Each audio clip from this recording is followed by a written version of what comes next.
እንደ ሀሳብ ማለት ነው። ማርያም ነው የምላችሁ።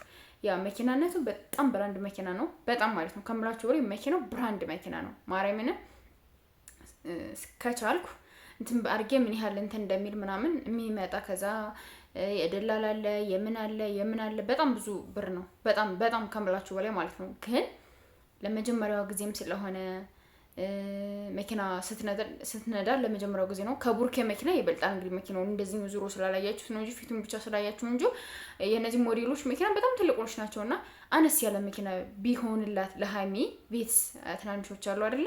እነዛ ቢሆንላት ከዛ እያለች ብትሄድ ምናምን እንትን ይላታል። አሁን ብቻውን ሆኖ ለመንዳት ምናምን ይከብዳታል። ባይዘው ማለት ነው ፍርሃት ይሰማቸዋል። ትልቅ መኪና ስትይዙና ትንሽ መኪና ኮንግራ የጨረቃ ፋሚሊዎች እንኳን ደስ አላችሁ። ሃይሚዬ መኪና ተገዝቶላታል። እንግዲህ በቃ ሁላችሁም በጣም የሆነ ስትፈልጉት የነበራችሁ ሃይሚ ለምንድነው መኪና ማገዘው፣ ሃይሚ ለምንድነው መኪና እንትን የማይባላት ምናምን እያላችሁ ነበርና ኮንግራ እንግዲህ መኪና ተገዝቶላታል። በጣም ደስ ብሎኛል። ሁላችሁም ደስ እንዳላችሁ ተስፋ አድርጋለሁኝ። የጨረቃ ፋሚሊዎች እንግዲህ ዛሬ ማታ ሴሌብሪቲ ታደርጋላችሁ ማለት ነው። ሴሌብሪቲ ግን ሃይሚዬ ምንድን ሆና ነው ማርያምን? አይ እኔ ለሙሽዬ መጀመሪያ ብዙ ነገር ማድረግ አለብህ። የሙሽዬን ፍላጎት፣ የሙሽዬን ልፋት፣ የሙሽዬን እንትን መጀመሪያ ማከናወን አለብህ ከኔ ቅድሚያ። ከዛም በኋላ ነው የኔን እንትን ማለት ያለብህ። እንዴ አንቺ እየሰራሽ እኮ ነው ያለሽው በአንቺ ገንዘብ። አንቺ አብረሽ በምሳሌው ነገር ነው ብዙ ነገሮች የምታደርገው እንጂ የአንቺ ገንዘብ አንቺም እኮ እየሰራሽ ነው እንጂ እሱ ብቻ የትም አምጥቶት አይደለም አይደል እንዴ ሃይሚ? ስለዚህ አንቺም እየሰራሽ ነው። ግን ደግሞ አስቦልሽ ከእናቱ የእናቱን ፍላጎት አሟልቶ ምናምን ደግሞ ላንቺ ግዴታ በቃ ማድረግ ያለበት ነገር ነው። ግዴታው ሳይሆን በቃ የሆነ ደስ ብሎት እያደረገ ያለው ነገር ነውና አይፎን ያዘ፣ አይፎን 17 ገዛላት። መኪና ያዘ፣ መኪና ገዛላት። ይጨብጨብላቸው። ማርያምን ጀግኖች ናቸው በጣም ማርያምን ነው የምላችሁ። በ21 እና በ22 ዓመት እድሜ ውስጥ ሆነው እንደዚህ ማድረጋቸው በጣም ጀግኖች ናቸው። እንግዲህ ሃይሚ ሰፈሯ ላይ ነው ባይዘው የሚያምር መንጃ ፈቃድ ትምህርት ቤት ያለ ሰፈሯ ላይ ነው ሀያት። እንግዲህ በጣም የሚያምር አለና ከዛ ትማራለች። ከዛም በኋላ በቃ ትቀውጠዋለች።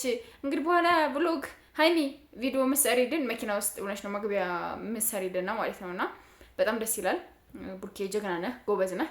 እንደ ሀሳብ እኔ መኪና ላይ ልስጣችሁ እንደ ሀሳብ ማለት ነው። ማርያም ነው የምላችሁ። ያ መኪናነቱ በጣም ብራንድ መኪና ነው። በጣም ማለት ነው ከምላችሁ በላይ መኪናው ብራንድ መኪና ነው። ማርያምን ከቻልኩ እንትን አድርጌ ምን ያህል እንትን እንደሚል ምናምን የሚመጣ ከዛ የደላላ አለ የምን አለ በጣም ብዙ ብር ነው። በጣም በጣም ከምላችሁ በላይ ማለት ነው። ግን ለመጀመሪያው ጊዜም ስለሆነ መኪና ስትነዳ ለመጀመሪያው ጊዜ ነው። ከቡርኬ መኪና ይበልጣል። እንግዲህ መኪናው እንደዚህ ዙሮ ስላላያችሁት ነው እንጂ ፊቱን ብቻ ስላያችሁ እንጂ የነዚህ ሞዴሎች መኪና በጣም ትልቆች ናቸውና አነስ ያለ መኪና ቢሆንላት ለሃይሚ ቤት ትናንሾች አሉ አይደለ? እነዛ ቢሆንላት ከዛ እያለች ብትሄድ ምናምን እንትን ይላታል።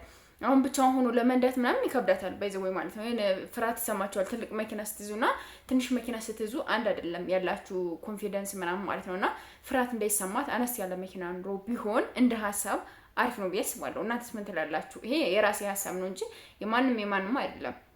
የራሴ ሀሳብ ነው። አነስ ያለ መኪና ቢሆን ምን አይነት ስሜት ይሰማችኋል? እንዴት ነው ምናምን የሚለውን ነገር የእናንተንም ሀሳብ አስተያየታችሁን ኮሜንት ላይ አስቀምጡልኝ። ለማንኛውም የጨረቃ ፋሚሊዎች እንኳን ደስ አላችሁ። ሃይሚ ይገባሻል፣ ጀግና ነሽ። ማርያምን ስለሚገባሽና በሚገባሽ ሰዓት ስለሆነ ይሄ ነገር ሊከፋሽ ለሙሽዬ ሳይሆን እንዴት ለኔ ቅድሚያ ይሄ ነገር ይሆናል ምናምን ብለሽ እንትናት በይ። ለሙሽዬ ብዙ ነገሮችን የሚያስፈልጋት ነገር አድርጎላታል፣ ቤት ገዝቶላታል፣ ምን ብሏል ምናምንና ይሄን ነገር ደግሞ ላንቺ ለመኪና ደግሞ ግዴታ ነው። ለሚወዱት ለሚያፈቅሩት ሰው ይሄ ነገር በቃ ቀላል ነው ብዬ ነው የማስበው ነው። ደስ ይላል። ኤኒዌይስ በጣም ደስ የሚል ነገር ነው። ደስ ብሎኛል። እኔም ሁላችሁም ደስ ብሏችኋል። የጨረቃ ፋሚሊዎች በቃ ደስታችሁ እጥፍ ድርብ ይሆን። ከዛ ቀጣይ ደግሞ ቀለበት አለ፣ ከምር ቀለበት አለ፣ ሽምግልና አለ፣ ሰርግ አለ። ገባችሁ? እና በቃ የተለየ በቃ የሚያምር ነገሮችን እንደምናይ 100% እርግጠኛ ነኝ። ያሳዩናል፣ ይሆናል፣ እንደሚሳካም ይሳካል። 100% ስለሚሳካ ስለሚሆንና ስለሚደረግ እንተማመንበታለን። ገባችሁ አይደለ?